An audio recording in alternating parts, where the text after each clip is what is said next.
Hello everyone, and welcome back to my channel. My name is Madeline from Knitting House Square, and today I have another knitting tutorial for you. So one video request that I've gotten recently is for a rounded toe for a pair of socks. So that's exactly what I'm going to be showing you today. So this tutorial can be used no matter how you knit in the round.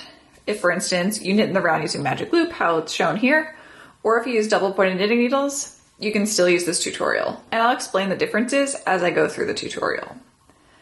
Next up, you can also use the same steps no matter how many sock stitches you have cast on. So I'll show you at the beginning basically how to do your first setup row depending on the number of stitches you have. Then after that, the repeats will be the same across all socks. So to begin, what I have in front of me is first, I'm going to be using a contrasting color for my toe. So I have my contrasting color and then a pair of scissors to break my existing self-striping yarn here. Then I have 4 stitch markers. So I'm knitting using magic loop. So I only need 4. If you're using double pointed knitting needles to knit in the round, you're going to want 5 stitch markers. And then if you use one, a beginning of the round marker as well. So 6 total sections of the sock. And then lastly, we're going to be needing 1 tapestry needle.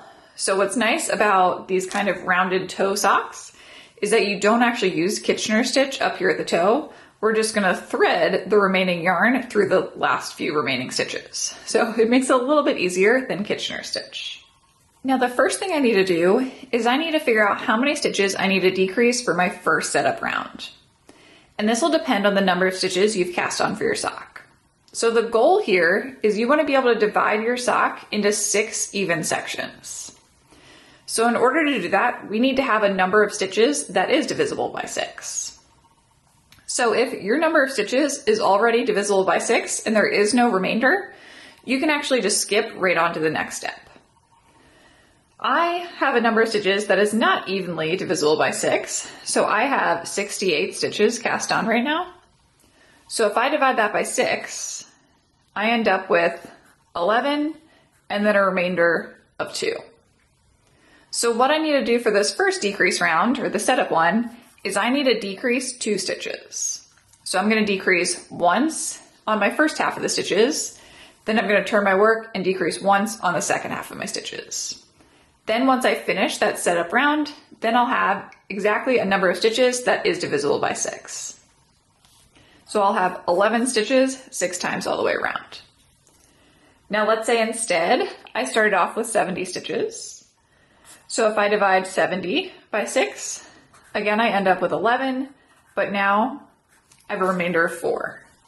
So what that tells me is here I need to decrease once at the beginning of the first half, once at the end of the first half, turn my work once at the beginning of the second half, once at the end of the second half. Once I complete that decrease round where I decrease these 4 stitches, then I'll be perfectly set up with, again, 11 stitches 6 times all around. So now the first thing I'm going to do here, and you only really have to do this if you're switching colors for your toe, is I'm going to break my existing yarn. And now I'm going to thread this to the inside. I'm going to work that first setup round using my new color. So again, as I mentioned, I have 68 stitches, so I need to decrease 1 on either side. So at the beginning of my work, I'm going to start off with a slip, slip, knit. I'm going to knit across the rest of the first half of the stitches. Then when I turn my work, I'm going to work another slip, slip, knit across the second half of my stitches. So what a slip, slip, knit is it's a left leaning decrease.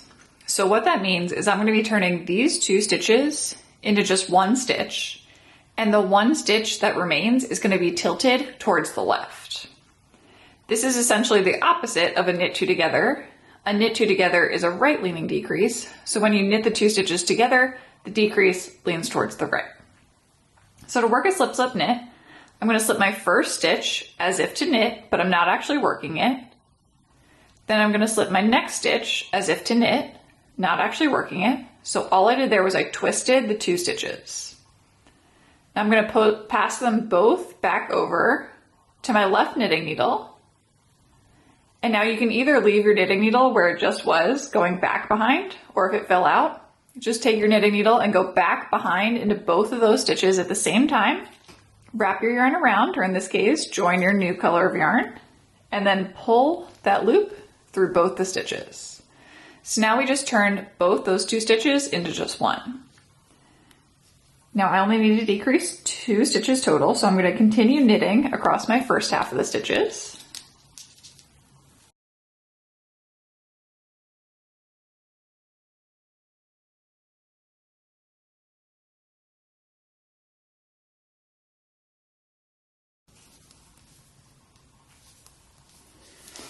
I'm going to turn my work.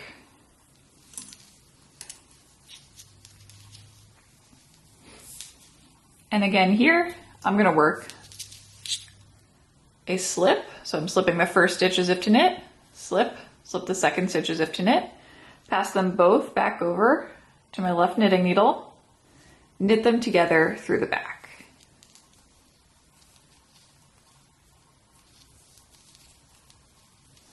And if you have a different number of stitches, each one of those rows will be written out in the pattern down below. So let's say instead you have that remainder of 4, that pattern repeat will be written out in the pattern attached down in the description box. Okay, so now I'm back at the beginning of my round. And so now, no matter what size you're knitting or what size number of stitches you started with for your sock, your number of stitches should now be divisible by 6.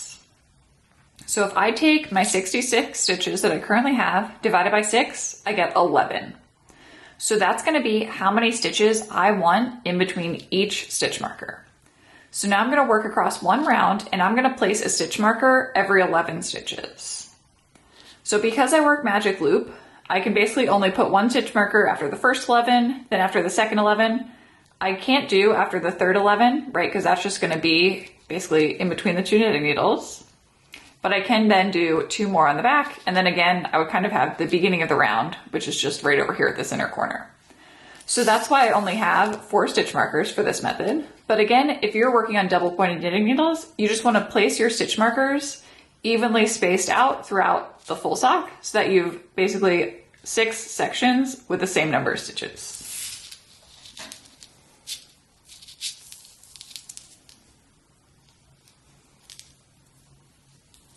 And this whole round, I'm just knitting too. No decreases in it.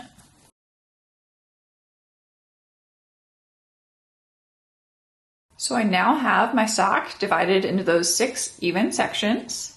And so now next up, I'm just going to show you on a piece of paper what these decreases should look like.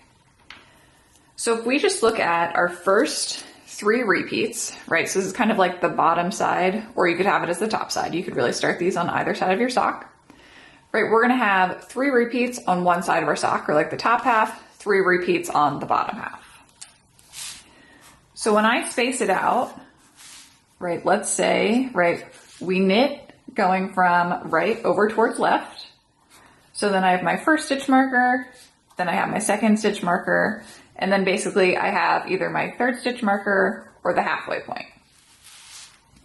So when I work these decreases, first up, I'm going to continue knitting until 2 stitches before my first stitch marker. Once I get to that location, I want to create a left leaning decrease, right? So it's going to be tilted over towards the left. Then I'm going to continue knitting until 2 stitches before my second stitch marker. So now with those 2 stitches, I'm going to create a right leaning decrease. So we can see these 2 decreases are kind of pointing in towards like kind of like where the center of your foot would be. Then lastly, we're going to continue knitting until 2 stitches before the halfway point. And in that one again, we're going to do a right leaning decrease. Then we're going to begin the second half of the sock, right? So if you're working magic loop, you're going to turn your work, and then you're going to work this exact same thing again. So you're going to knit all the way up until 2 stitches before your 4th stitch marker, or 3rd one if you're doing magic loop. Right, then we're going to work that left leaning decrease. We're going to continue knitting until 2 stitches before your next stitch marker, right leaning decrease, then continue knitting until 2 stitches before the end of your round, knit 2 together. So in total, we're decreasing a total of 6 stitches all the way across the round. And these rounds, or these decrease rounds, are going to be spaced out. So at the beginning, we're going to work one full decrease round where we decrease 6 stitches, then 2 full knit rounds where we just knit all the way across for 2 full rounds. So next up, let me show you this round right here on my socks. So first again, I'm going to start knitting up until 2 stitches before my first stitch marker.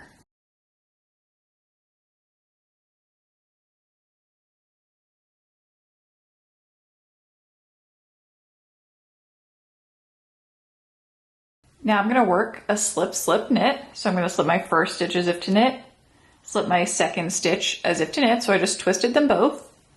Now I'm going to pass them back over to my left knitting needle, and I'm going to knit them together through the back loop. So you can either leave your knitting needle in after you slip them back over or re-put it in. So now I have a left leaning decrease, pass my stitch marker, knit until 2 stitches before my next stitch marker.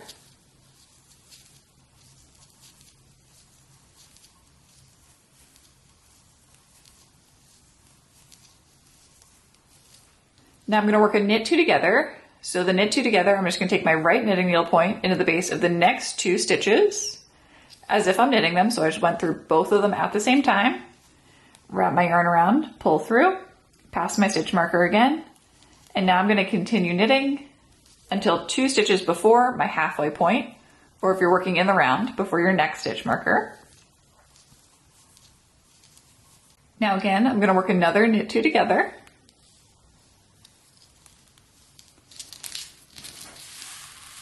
So now we just worked this pattern across the first half of the stitches. Now we're going to do the exact same thing on the second half of our stitches.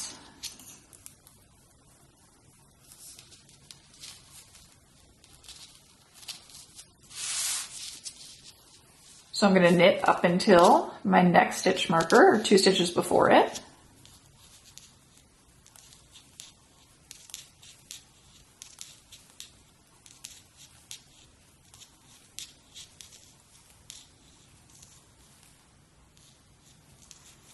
We're going to slip, slip, knit.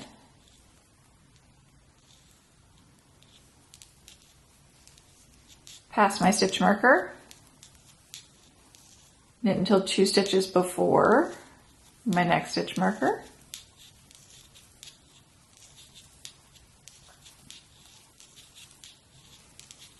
Knit 2 together. Pass the stitch marker. Knit until 2 stitches before the end of the round.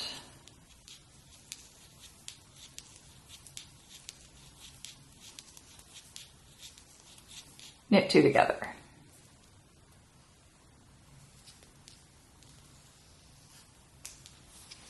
So that was one full decrease round.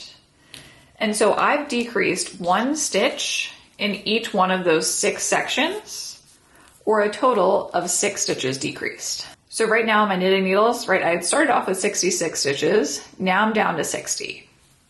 So now that I finished that first decrease repeat round, now I'm going to knit 2 full rounds. So I'm going to knit all the way around, then all the way around a second time. Then I'm going to go back again and work another one of those decrease rounds. And I'm going to continue working those decrease rounds as they're described in the pattern down below. Then when I come back, I'll be showing you what I have left over at the end. So essentially at the end, you're going to be left with 1 stitch in between each one of these stitch markers. And we're going to take our tail that we're going to cut and thread it through those remaining stitches. I've now finished working all the way up through the remainder of the decreases, and on my last decrease round where I went from 12 stitches down to 6, I also removed my stitch markers. So now what I'm going to do is I'm going to break my yarn or cut my yarn, leaving probably around a 12-inch tail. I always like to have extra. And now I'm going to thread a tapestry needle with this tail.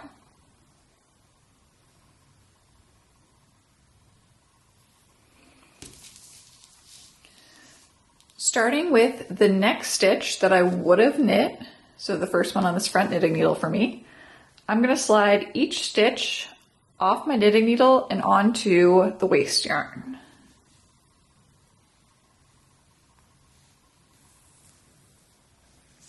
Then turn my work and keep on going in the circle. So I need to thread my knitting needle of the other side.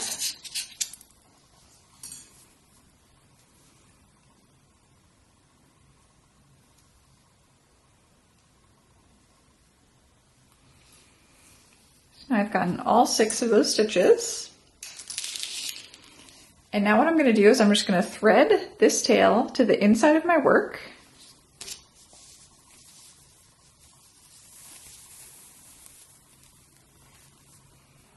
So I just kind of pick a good spot where I think it'll look nice. I'm going to go with right there. Turn my sock inside out. I want to make sure I have this pulled nice and tight before I secure it. And now when I secure this, I am going to tie a knot because we really don't want that top of the toe unraveling. So I'm going to tie a knot. So I pick kind of any one of these stitches that's right around where my yarn came out.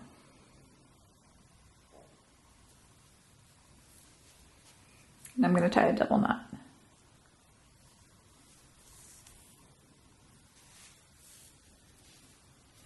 And now I'm just going to weave in that end. So showing you the other side again. This is what my rounded toe ends up looking like. So you can see that basically the reason I did the 2 different decreases, sorry, is because I'm trying to get each side to kind of curve in towards the center. So that's what we're going for. And I think it works out being a really nice rounded toe. Now, if you wanted to switch it up a bit, so if you wanted to make it a little bit wider for a little bit longer, just space out those first few decreases a little bit more and then go into faster decreases up here at the top. So that'd be what I'd recommend if you're looking for more of like a straight up then curve in. So yeah, I hope you found this video helpful. If you're curious too, the next video I'm about to film is doing an afterthought heel. So check back on my channel next week and that video will be out. I'll see you next time.